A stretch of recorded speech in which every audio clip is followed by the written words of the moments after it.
ಇದು hook line set ಆಗಲ್ಲ ಅವಾಗ ನನಗೆ. ಸಾಮಾನ್ಯವಾಗಿ ಯಾರಿಗೇ ಆಗಲಿ ಈ ಸಾಂಗ್ ಫಾಸ್ಟ್ ರೀಚ್ ಆಗ್ಬಿಡುತ್ತೆ. ಕರೆಕ್ಟ್. ಮಕ್ಳಿಗಾಗ್ಲಿ, ಅಜ್ಜಿದಿರ್ಗಾಗ್ಲಿ, ಲವರ್ಸ್ಗಾಗ್ಲಿ, ಗಂಡ ಹೆಂಡ್ತಿರ್ಗಾಗ್ಲಿ, ಯಾರಿಗಾದ್ರು ಕರೆಕ್ಟ್. ಏನೇ ಪ್ರಾಬ್ಲಮ್ ಆದ್ರೂ ನಂಗೂ ನಿಂಗೆ ಸೆಟ್ ಆಗಲ್ಲ ಹೋಗಿ ಅಂತೀವಿ. ಯಾವಾಗ ನಂಗೆ ಸೆಟ್ ಆಗಲ್ಲ. ಅವ್ರು ರೈತ ಗದ್ದೆ ಉಳೋನೂ ಅಷ್ಟೇನೆ. ಸೊ ಅವ್ನು ಉಳ್ತಾ ಇರ್ಬೇಕಾದ್ರೆ ಯಾವ್ದಾರು ಎತ್ತುಗಳೇನಾದ್ರು ಒಂದು ಪ್ರಾಬ್ಲಮ್ ಮಾಡಿ ಹಿಂದೆ ಮುಂದೆ ಹೋದ್ರೆ ಅದು ಹೇಳ್ತಾರೆ ಇದಕ್ಕೆ ಯಾಕೋ ನನಗೂ ಸೆಟ್ ಆಗಲ್ಲ ಇದಕ್ಕೆ ಅಂತ ಹೊಡಿತೀವಿ. ಹಂಗೆ ಅದು ತುಂಬಾ ಎದುರು ಪದ. ಸೊ ಅದು ತುಂಬಾ ವಾಡಿಕೆ ಪದ ಆಗಿರೋದ್ರಿಂದ ಆಮೇಲೆ ನಾನು ಮಾಸ್ಟರ್ ಅವರೆಲ್ಲ ನಮ್ಮ ಹುಡುಗರೆಲ್ಲ ಕುತ್ಕೊಂಡು ಕಂಪೋಸ್ ಮಾಡ್ತಿದ್ರು. ಸೊ ಧ್ರುವ ಅವರೆಲ್ಲ ಈಗ ನೋಡಿದ್ರೆ ನೀವು ಇದೆಲ್ಲ ಜಸ್ಟ್ ಲೈಕ್ ಅದು ಕಂಪೋಸಿಂಗ್. ಅದು ಮಾಡ್ಬೇಕಾದ್ರೆ ನನಗೆ ಒಂದು ಅನ್ಸ್ತು. ಆಮೇಲೆ ನಾನು ಶ್ರಾವಣನ ಹತ್ರ ಮಾತಾಡ್ತಾ ಇದ್ದೆ. ಶ್ರಾವಣ ಐಡಿಯಾ ಕೊಟ್ರದ್ನ ಹಿಂಗ್ ಮಾಡಿದ್ರೆ ಹಂಗಾಗತ್ತೆ ನೋಡಿ ಪ್ರೇಮ್ ಅಂತ, ಜಗಸ್ ಸರ್ ಸ್ಟೈಲಲ್ಲಿ ಹಿಂಗಾದ್ರೆ ಹಂಗಾಗತ್ತೆ ಅಂತ.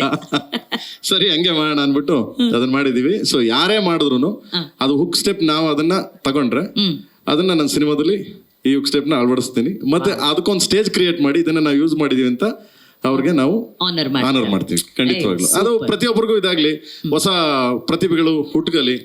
ಸೊ ಇದರಿಂದ ಅಂತ ಯಾಕಂದ್ರೆ ಪ್ರತಿಯೊಬ್ರು ಎಲ್ಲ ಹೊಸೊಬ್ಬರ ಕೈಲಿ ಸಾಹಿತ್ಯ ಬರೆಸ್ತೀನಿ, ಎಲ್ಲ ಹೊಸೊಬ್ಬರನ್ನ ಇಂಟ್ರೊಡಕ್ಷನ್ ಮಾಡೋದ್ರಿಂದ ಇದು ಒಂದು ಹೊಸದು ಇದಾಗ್ಲಿ ಅಂತ ಫಸ್ಟ್ ಟೈಮ್ ಮಾಡಿದೀವಿ. ಅದು ಶ್ಯಾಮಣ್ಣಂಗೆ ಸಲ್ಬೇಕದು ಐಡಿಯಾ. ಸೂಪರ್. ನಂದಲ್ಲ, ನನ್ಗೂ ಸೆಟ್ ಆಗಲ್ಲ, ಇವ್ರಿಗೆ ಸೆಟ್ ಆಗುತ್ತೆ. ಆದ್ರೆ ಇದು ವಂಡರ್ಫುಲ್ ಕಾನ್ಸೆಪ್ಟ್. ಯಾಕಂದ್ರೆ ಇಲ್ಲಿವರೆಗೂ ಹೀರೋ ಹೀರೋಯಿನ್ ಏನ್ ಸ್ಟೆಪ್ ಹಾಕ್ತಿದ್ರು ಅದೇ ಸ್ಟೆಪ್ ನ ನೀವೆಲ್ಲ ಹಾಕ್ತಿದ್ರಿ. ಆದ್ರೆ ಈ ಬಾರಿ ಚೇಂಜ್ ಇರುತ್ತೆ. ನೀವ್ ಹಾಕೋ ಸ್ಟೆಪ್ನೇ ನಮ್ಮ ನಾಯಕ ಹಾಗೂ ನಾಯಕಿ ಹಾಕ್ತಾರೆ. ಇದು ನಿಜವಾಗ್ಲೂ ಸಿನಿಮಾ ಪ್ರೀತಿ ಅಂತಂದ್ರೆ ಖಂಡಿತ. Nice nice. ಓಕೆ, ಇದು ಒಂದು ಕಡೆ. ಆದರೆ ಪ್ರೇಮ್ ಸರ್, ಈ ಸೆಟ್ ಆಗಲ್ಲ ಹೋಗ ನಂಗೆ ಅದೆಲ್ಲ ಓಕೆ.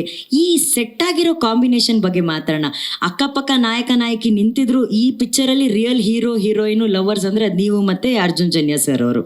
ಕರೆಕ್ಟಾ ಜನ್ಯಜಿ? ಹೋಗಿ ನಿಮ್ಮ ಹಾರ್ಟ್ ಪಕ್ಕದಲ್ಲೇ ನಿಂತ್ಕೊಳ್ಳಿ ಪ್ಲೀಸ್.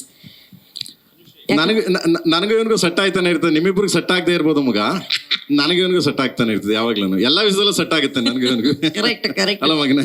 ಅದು ಮೇಡಮ್ ಯಾವಾಗ್ಲೂ ಹೇಳ್ತಿರ್ತಾರೆ, ನನಗೆ ಗೊತ್ತಿಲ್ಲ ಅದ್ ಏನ್ ಮಾಡ್ತಿರ್ತಾರೆ ಅರ್ಜುನ್ ಮತ್ತೆ ಪ್ರೇಮ್ ಸರ್ ಯಾವಾಗ್ಲೂ ಒಟ್ಟಿಗೆ ಇರ್ತಾರೆ ಅಂತ ಹೇಳ್ಬಿಟ್ಟು.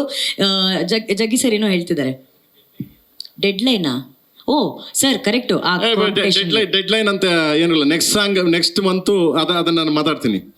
ಅದನ್ನ ಡೆಡ್ ಲೈನ್ ನಲ್ಲಿ ಮಾತಾಡ್ತೀನಿ ನಾನು ಖಂಡಿತವಾಗ್ಲು. ಓಕೆ, ಅದನ್ನ ಹೇಳ್ತೀನಪ್ಪ, ನಾನು ಹೇಳ್ತೀನಿ ಹೌ ಟು ಪ್ರೆಸೆಂಟ್. ನಾವ್ ಹೆಂಗ್ ಪ್ರೆಸೆಂಟ್ ಮಾಡ್ತೀವಿ, ವಾಟ್ ನೆಕ್ಸ್ಟ್ ಅದನ್ನ ಹೇಳ್ತೀನಿ. ಜಗಣ ನೀನ್ ಕೇಳಿದ್ಕೆಲ್ಲ ಹೇಳ್ತೀನಿ ಕಣೋಣ.